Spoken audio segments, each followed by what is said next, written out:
होते हैं, कहीं पर पूरा एक टेंट दे दिया जाता है। तो शुरू पहले वाले दिन मैंने आपसे एक बात अर्ज की थी कि इजाफी चादर, पिन, सुई धागा और रस्सी अपने साथ लेकर जानी है।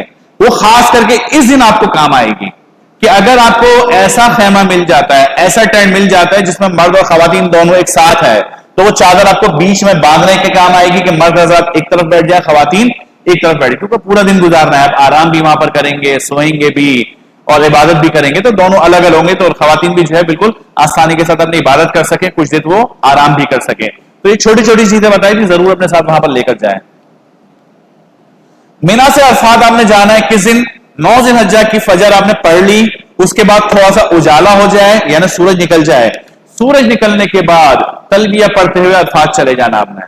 जब जब आपका सफर होगा, मक्का से मिना जाना, मिना से अरफात जाना, अरफात से मुजल्फा जाना, मुजल्फा से फिर मिना आना, इन तमाम मौकों पर याद है कि रास्ते में करने का आपका एक ही काम है, वो तलबिया पढ़ना। तलबिया बिल्कुल नहीं भूलना, पढ़ते रहना है। इसको इस तरह समझिए कि तलबिया हाजियों का तराना है, जिस तरह हम तराने पढ़ते हैं ये भी पढ़ते जाना है। अलबत्ता खवातीन आहिस्ता पढ़ें। यहां पर भी यही मामला होता है, जैसे कि मैंने बताया कि 9 ज़िलहज्जा की फजर की नमाज पढ़ने के बाद, उजाला होने के बाद अब आपने अरफात जाना है। लेकिन यहां पर भी यही होता है कि आपको रात को ही मौल्लिम हजरात ले जाता है, यानी मिना की 5 नमाजें मुकम्मल नहीं होने देते। बास को मगरिब के बाद 8 ज़िलहज्जा को, और बास को ईशा की नमाज के बाद, बास को रात को 2 बजे लेकर जाते हैं।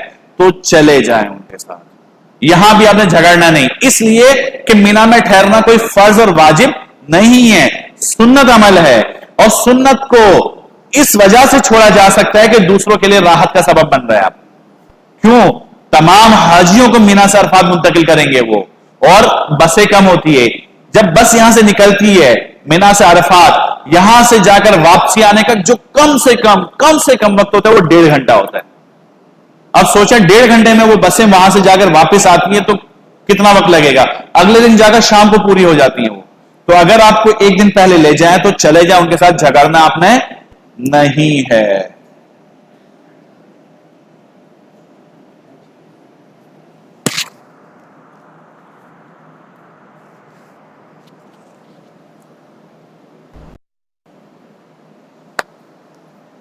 ये काम पहले करने को होता है, दरम्यान में नहीं छेड़ा करें इसको ना। रेजोल्यूशन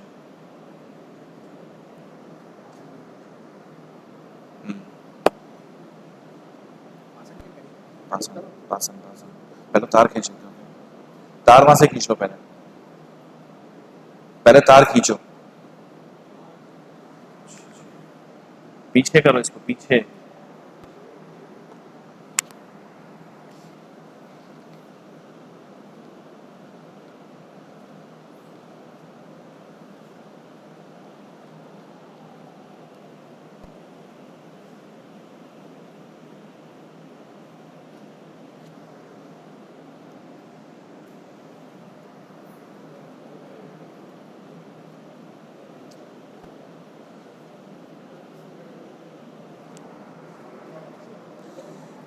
हारिस, इसका मतलब नीचे भी हुआ होगा, मालूम करवाना है। अच्छा जी, वो करते रहेंगे। अच्छा जी, तो अगर आपको एक रात पहले ले जाते हैं तो आप उनके साथ चले जाएं, कोई फर्क नहीं पड़ता है।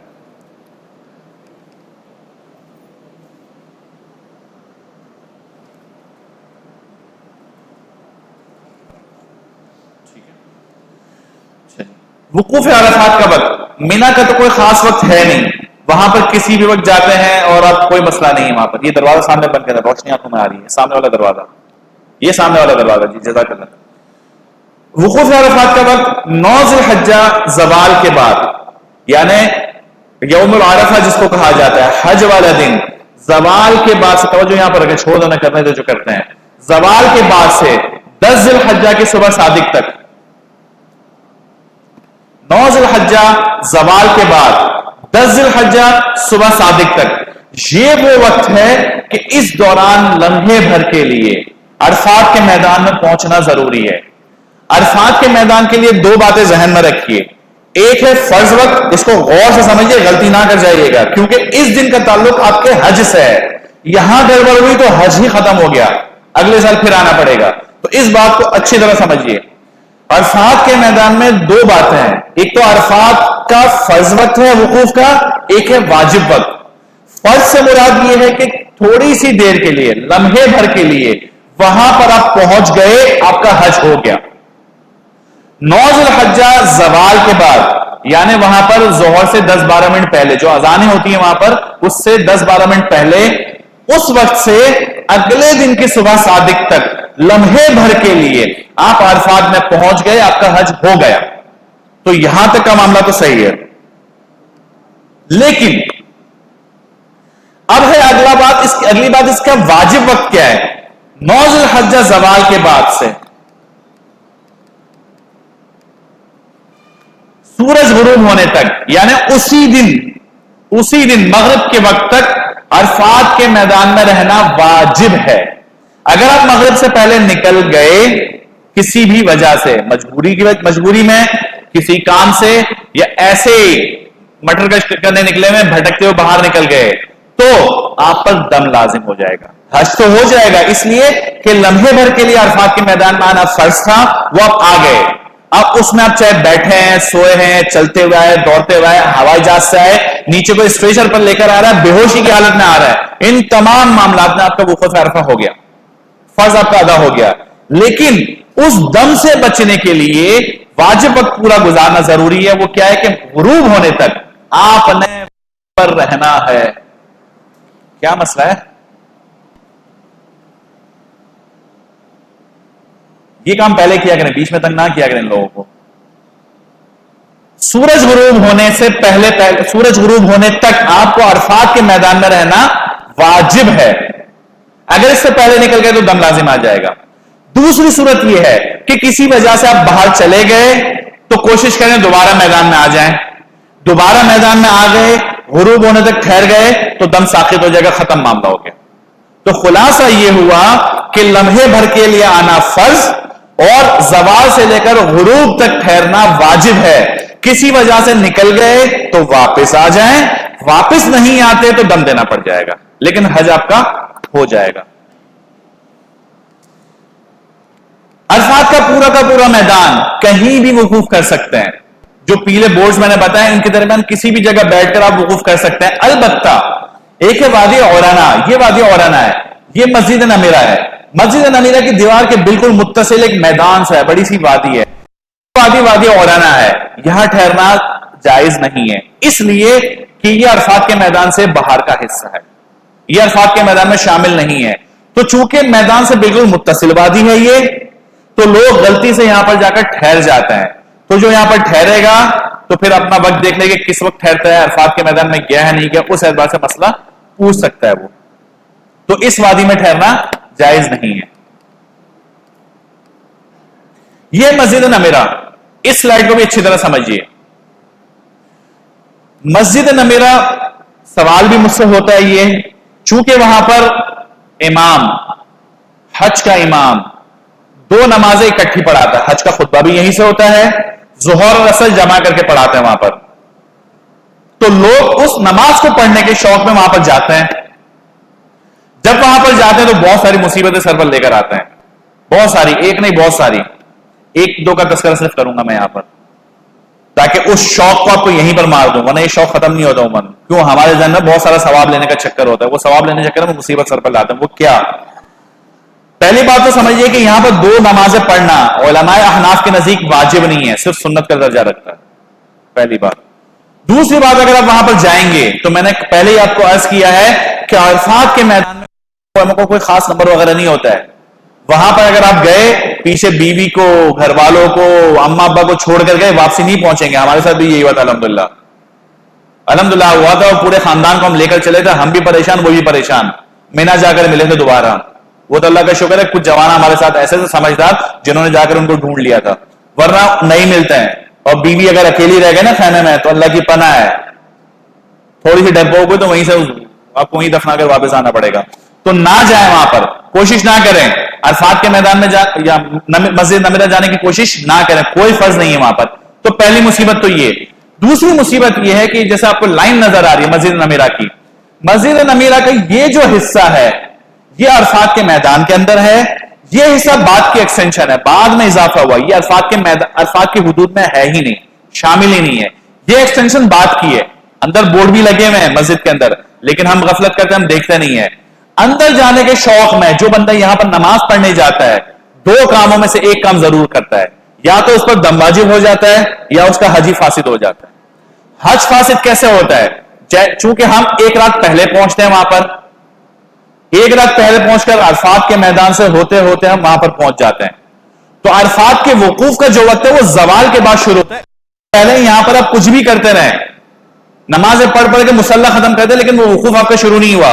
वकूफ शुरू होगा 9 ज़िलहज्जा की जवाल के वक्त से। इससे पहले हम पहुंचते हैं वहां पर, मस्जिद नमीरा चले जाते हैं कि मस्जिद खाली होती है, सुकून की जगह देखते हैं। और खास करके ये जो जगह है ना, बाहर वाला हिस्सा, ये जो है खाली होता है, वहां जाकर हम बिस्तर लगाकर सो जाते हैं, पूरा दिन यहां पर गुजारते हैं। और मैंने क्या कहा कि अरफात में लम्हे भर के लिए पहुंचना फर्ज है, लम्हे भर का वकूफ फर्ज है।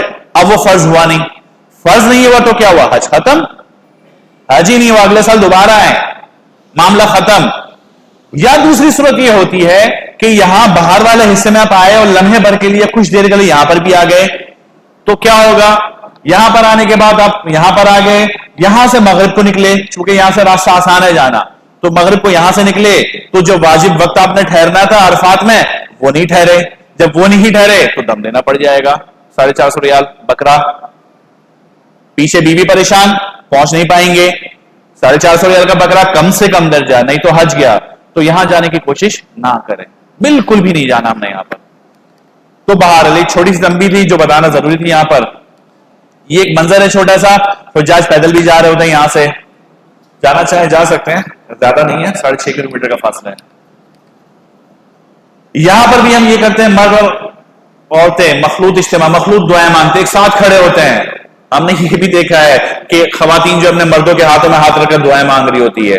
ये नजारा आपने यहां पर भी देखा होगा। पता नहीं क्या क्या सोचते हैं कि ज्यादा जल्दी दुआएं पूरी होती है। ये काम ना करें, औरतें अपने अलग मजमा लगाएं और मर्द हज़रात जो अपना मजमा अलग लगाएं। खवातीन इस बात को भी गौर से समझिए, इस बात को हमने उम्रे में भी कुछ बताया था। चूंकि यहां पर हज है तो इस बात को समझिए, पूरे हज में पहले तो खवातीन इस बात को समझिए कि हज शुरू करने के लिए, हज का एहराम शुरू करने के लिए उनका पाक होना जरूरी नहीं है। अगर खवातीन के मखसूस अय्याम शुरू हो जाते हैं, परेशान ना हो, हज का एहराम बांध ले। वो पूरे हज में कोई काम ऐसा नहीं है जो पाकी में करना जरूरी है इनके लिए, सिवाय एक काम के, वो तवाफ ज़ियारत। उसमें भी उनको छूट मिल जाती है तवाफ ज़ियारत, जब हमारे शुरू होगा उसको मैं बता दूंगा क्या। सिर्फ इतना समझिए कि सिवाय तवाफ ज़ियारत के पूरा का पूरा हज नापाकी की हालत में कर सकती हैं। वो कहीं भी पाक होना उनका जरूरी नहीं है। तो मखसूस अय्याम शुरू हो, मखसूस अय्याम शुरू हो तो वो हज का एहराम बांधे हो जाए, वहां पर कोई मसला नहीं है।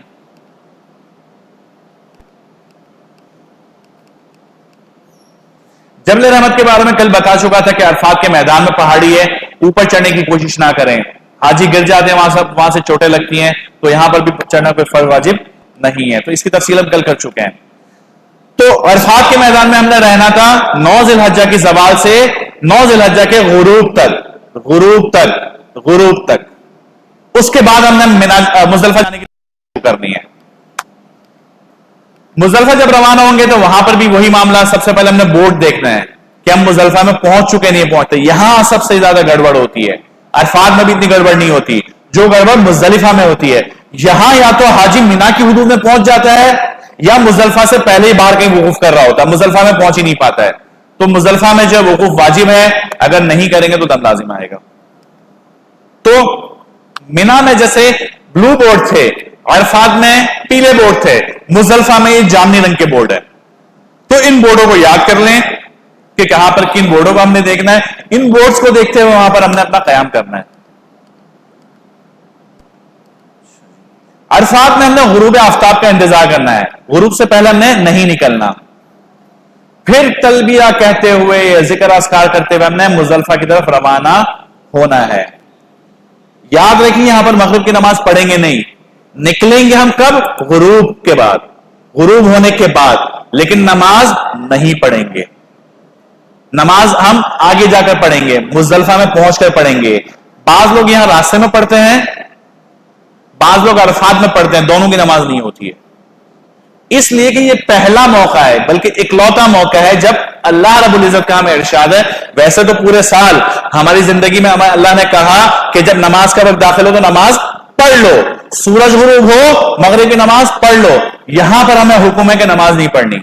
मगरिब का वक्त दाखिल हो जाए नमाज नहीं पढ़नी, बल्कि मगरिब की नमाज पढ़नी है जब ईशा का वक्त दाखिल हो जाए, मुजदलिफा पहुंच जाओ फिर पढ़नी है।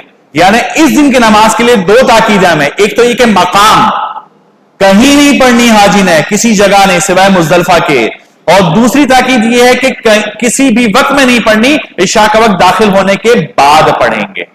तो हाजी यहां पर मगरिब की नमाज पढ़कर ना जाए। अच्छा जी, यहां पर भी शायद गालिबन आगे स्लाइड पर भी आ जाएगा, जैसे कि मिना में हमने कहा कि आपको वक्त से पहले ले जाते हैं, अरफात के बारे में मैंने कहा कि वहां भी वक्त से पहले ले जाते हैं तो चले जाएं। अलबत्ता यहां पर भी मौल्लिम हजरात आपको गुरूब से पहले बसों में बिठा देते और कहते हैं चलें। यहां आपने उनकी बात नहीं माननी। मिना में इसलिए मानी थी कि कोई फर्ज वाजिब नहीं था, ताउन करें। अरफात आने के लिए इसलिए मानी थी कि मिना में ठहरना फर्ज वाजिब नहीं था, ताउन करें। यहां इसलिए उनकी बात नहीं मानेंगे कि गुरूब से पहले निकल गए तो हम पर दम लाजिम होगा, वाजिब छूटेगा, जिस काम के लिए गए उस काम में कमी वाकई होगी। हमने यहां उनकी बात नहीं मानी, ठहर जाए, पूरा ग्रुप ठहर जाएंगे, भाई हम जाएंगे तो ग्रुप के बाद निकलेंगे। बसों में भी जाकर ना बैठे, वरना वो बसें चला देते हैं। वो आपको कहते हैं कि नहीं हम नहीं जाएंगे, अरफात की हुदूद पर पहुंच जाएंगे और फिर गुरूब के बाद जाएंगे। नहीं माने उनकी बात, बैठे रहे अपने मकाम पर, जब गुरूब हो जाए उसके बाद निकले। तो यहां आपने उनकी बात नहीं माननी है। मुजदलिफा की रात चूंकि गुरूब हो चुका तो 10 ज़िलहिज्जा का वक्त शुरू हो चुका, तो इसको हम मुजदलिफा की रात कहते हैं, इसलिए कि ये रात हम मुजदलिफा में गुजारते हैं। ये मुजदलिफा का मंजर है। आपको मिना में कैंप्स मिलेंगे इंशाअल्लाह, अरफात में भी खाने मिलेंगे, जरूर मिलेंगे। मुजदलिफा में कुछ भी नहीं मिलेगा, खुला आसमान मिलेगा। तो शुरू में मैंने कुछ चीजें आपको बताई थी ले जाने के लिए सामान में, उसमें एक अदद चटाई और एक अदद जाय नमाज बताई थी, वो अपने साथ जरूर रखिएगा। ये चटाई और जाय नमाज आपको यहां पर काम आएगी सोने के लिए। आपके घर की खवातीन भी सो सकेंगे उस पर, उनके लिए अलग लें, एक अपने लिए अलग लें। तो यहां पर कुछ भी नहीं होगा आपके पास, ना खेमे होंगे, ना चटाई होंगे, ना दरिया, कुछ भी नहीं होंगी। खुले आसमान के नीचे जमीन पर सोना होगा। तो यहां के लिए चटाई वगैरह अपने साथ जरूर रखिए आप। मैदान मुजदलिफा भी पूरा का पूरा वकूफ की जगह है, कहीं भी जाकर ठहर जाए, कोई खास मकाम नहीं कि वहीं पर जाए। मशअल हराम है, जरूर वहां आप सब ने वकूफ किया था, लेकिन अगर करीब में तो चले जाए, वहां पर बहुत रश होता है, कोशिश ना करें वहां जाने की। अलबत्ता कल मैंने बताया था वादी मुहस्सर, यहां से जाते हुए आपको वादी मुहस्सर दरअसल आपको जो असल में पड़ेगा रास्ता वो मुजदलिफा से आगे जाते हुए मिना जाते हुए। लेकिन जैसे मैंने कहा कि बाज लोग मुजदलिफा में जब जाते हैं अरफात से तो आगे बढ़ते बढ़ते बढ़ते मुजदलिफा की हुदूद क्रॉस कर जाते हैं, और जब मुजदलिफा की हुदूद क्रॉस करेंगे तो अब सीधा वादी मुहस्सर में आएंगे। तो वादी मुहस्सर में नहीं ठहरना, कल इसकी वजह मैं बता चुका हूं आपको। मुजदलिफा में हमने ठहरना है। और मैदान मुजदलिफा का जो वक्त है वकूफ का, जैसे कि अरफात का मखसूस वक्त था जवाल से लेकर 9 ज़िलहिज्जा का जवाल से 9 ज़िलहिज्जा का गुरूब तक। मुजदलिफा में आप पहुंच जाएंगे रात को 10 बजे, 11 बजे, 12 बजे, रात के 2 बजे, किसी भी वक्त पहुंच जाएंगे। लेकिन वो वकूफ का वक्त नहीं है। आप वहां जाएं, आराम करें। आप सल्लल्लाहु अलैहि वसल्लम से वहां पर आराम करना साबित है, कुछ देर आराम करें और पूरी रात इबादत में लगा दें। इबादत में इसे लगाएंगे कि हाजी की जिंदगी का जो कीमती तरीन दिन है वो अरफात का दिन है, और कीमती तरीन जो रात है वो मुजदलिफा की रात है। बाज़ उलमा ने इसकी फजीलत शब कदर के बराबर बताई है। और कल मैंने आपको एक हदीस मुबारक बताई थी कि अल्लाह रब्बुल इज्जत ने यहां पर बड़ी अहम दुआ कबूल की थी। तो इसका मतलब यह है कि यहां